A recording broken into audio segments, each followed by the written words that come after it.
What is up, my friends? It is Wednesday night's late night news roundup, and you are very welcome along here to the channel. I'm going to take you through the latest with Liverpool's pursuit of Alexander Isak. We're going to talk about Hugo Ekitike, Luis Diaz, and a couple of other interesting bits and pieces that we hope keeps you right up to date with the very latest in this summer's transfer window. If you want the news before we stream, well, make sure that you join the Anfield Agenda WhatsApp. You can do so by scanning that QR code on the screen. We launched it just over 2 weeks ago, and we nearly have 8,500 people in there at the moment. We do appreciate all of your support, and don't forget as well, our last ever stage show is taking place at the Hot Water Comedy Club Liverpool, October 19. Tickets are priced at just £15, and it is an all ages event. If you'd like to come and see us, tickets are selling fast, and we really appreciate your support. Right, let's get cracking with the news. So, the newspaper report, or they say, could Isak go on strike? Those who know him suggest that it isn't in his nature. He's laid back, grateful to Howe for the work he's done improving him. Nobody knows what a combination of voices in your ear, big contract promises, and the prospect of joining the champions will do to a young man, but he has a contract. And he does. Nothing that newspaper has said there is incorrect. And absolutely nobody would like it to get bitter. Never great when a football player goes against the club or it turns bitter. We've seen it happen at Liverpool before, and honestly, it's a headache for all concerned. But ultimately, it'll come down to if Isak believes that the Newcastle project is one that can fulfill everything that he wants to in his career. They have been very good to him. There's no denying that. They paid good money for him when they brought him in as well.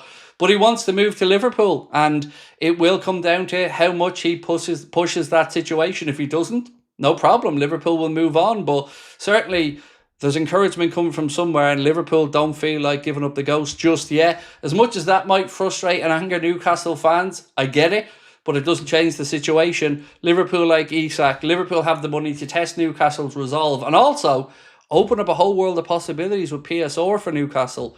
Also, from the newspaper, some sources at Liverpool suggest that the club are lukewarm on Hugo Ekitike. Now, that isn't surprising because I would say fans have been lukewarm on the idea of Ekitike. So obviously, there's the back and forth with us in Newcastle and the fans at the minute, and us saying basically, well, if we want Ekitike, we'll have him. And that is true, but I don't know how much we really do want Ekitike. We know that Isak is the top target, and we know that we need to find some leverage in that situation. So maybe putting pressure on Newcastle under the gun here with the idea of us signing Ekitike will work unless Newcastle call that bluff and try to bring him in. Then Liverpool, if they don't want Ekitike really, well, they're not going to just go try and buy him just for spite, are they? So it is intriguing. I don't know what way this all works out, but I am a very interested observer, and I'd love to know what you guys think, so do let me know in the comments. Gonna go sidetrack here for a little bit before we come back to Isak and Ekitike, but Ben Jacobs writes, it appears Arsenal are now front-runners for Will Wright, the youngster from Salford that Liverpool had initially been discussing to sign. Liverpool unwilling to match the money offered by Arsenal following advanced talks in the past 72 hours. So let's wait and see, but it looks like he could be headed for Arsenal. Right. Fabrizio Romano has been given a bit of an update on Luis Diaz. And look, we've seen David Ornstein yesterday report that Luis Diaz wants to leave Liverpool. Bayern Munich are going to return with a new proposal for Luis Diaz, writes Fabrizio Romano. Barcelona are also speaking with the player's agent. Diaz would like to try a new chapter. It's important to mention the financial topic, how much Liverpool want for Luis Diaz, because at the moment they keep rejecting proposals. If Diaz ends up staying, there is a sense that they could offer him a new deal. I wonder, is there really a new deal on offer for Diaz? Because it feels like if Liverpool wanted to keep Diaz, that offer of a new deal would have already been on the table, and I just get the feeling that there's a number Liverpool are waiting for to do business at, and they think that they'll get to that number. It seems to be about €85 million or upwards, but let's wait and see what happens. More on Bayern Munich's interest, by the way, in a moment, as they aren't giving up. So, Fabrizio Romano has also been speaking about the latest with Alexander Isak, and he said Isak is very calm. He knows Liverpool would offer not just important money, but also an ambitious project. He is not closing the door on this possibility. Liverpool were never going to make club-to-club contact without feeling that the player would be open to a move this summer. And as we've said over and over again, there's clearly encouragement coming to Liverpool from somewhere, and it ain't going to be from Newcastle, who clearly don't want to lose their number 9. But Liverpool, well, we're getting it from somewhere, so we obviously still feel that there's life in this story yet, or they would have backed off. Kicker are reporting that Bayern Munich are not looking at alternatives for Luis Diaz, despite rumours linking them to Leandro Trossard and Rodrigo from Real Madrid. These players are out of the question for Bayern Munich. The focus is on getting a deal done with Liverpool for Luis Diaz. Now look, I'd love to see Liverpool take that Luis Diaz money and go and buy Rodrigo. I think he'd be an incredible replacement, and maybe there's a deal could be worked out with Canada if he refuses to extend at Liverpool. This piece here said that Liverpool have approached Newcastle over Isak, but Newcastle's stance remains that he is not for sale. Sources at the club insist that if they do sign Ekitike, it would not mean that Isak would definitely depart. However, it would leave little scope for further spending. And that's part of the problem here for Newcastle. Another report, this one from Matt Hardy Sports, said Ekitike's arrival would have financial implications for Newcastle, who only narrowly avoided a PSR points penalty last season.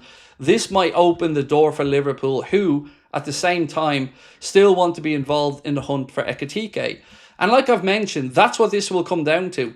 Newcastle and Newcastle's fans know that if Liverpool buy Isak, it will open up the possibility for them to sign the defender that they want, another attacker, and other players. If they don't do that, and they splurge on Ekitike, well, that probably curtails some of the other spending that they want to do because of the PSR constraints. And that's what makes this whole thing very interesting. Newcastle are clearly an ambitious club. They want to build their club up to be one that's challenging for the Premier League and the Champions League. But they also want to do it within the rules, which is credible, because others, well, haven't done so.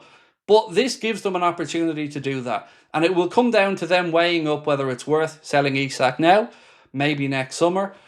Let's wait and see how it pans out. I really don't know. If you gave me 50 quid now and said, Craig, do you think we sign Isak? Probably not. But it doesn't mean I don't want them. And it doesn't mean that I don't think Liverpool feel confident about it, because clearly we're getting that confidence from somewhere. So that's where we're at for now. Still awaiting news of what's going to happen with Harvey Elliott and exactly where he'll go. Don't know the latest on Liverpool's search for a centre-back, as there's been no real, at least public movement for Liverpool and Mark Gay, another player, by the way, who Newcastle are interested in. And that's why I keep coming back to why I think they should take the money. We did it with Coutinho, and yes, I understand we are a Premier League rival for Newcastle, but ask any Liverpool fan, and the two things that they will tell you really pushed us in the direction of where we are now is Jurgen joining the club and Liverpool getting that money for Coutinho, which allowed us to bring in Alisson Becker and Virgil van Dijk. And that propelled us to be Premier League champions and to win, well, another European Cup. So for me, I'd take the money if I was Newcastle, but I totally understand their fans not wanting to lose a player like Isak. But he also will have ambition because his career is short. He's in his prime right now. And with all due respect to Newcastle, they won't really be challenging for the Premier League or the Champions League in the near future. And players' careers are short. So let's wait and see how it all pans out. Your thoughts are very much welcome. And I will see you guys tomorrow. Same time, same place. Until then, enjoy. Much love. Bye-bye.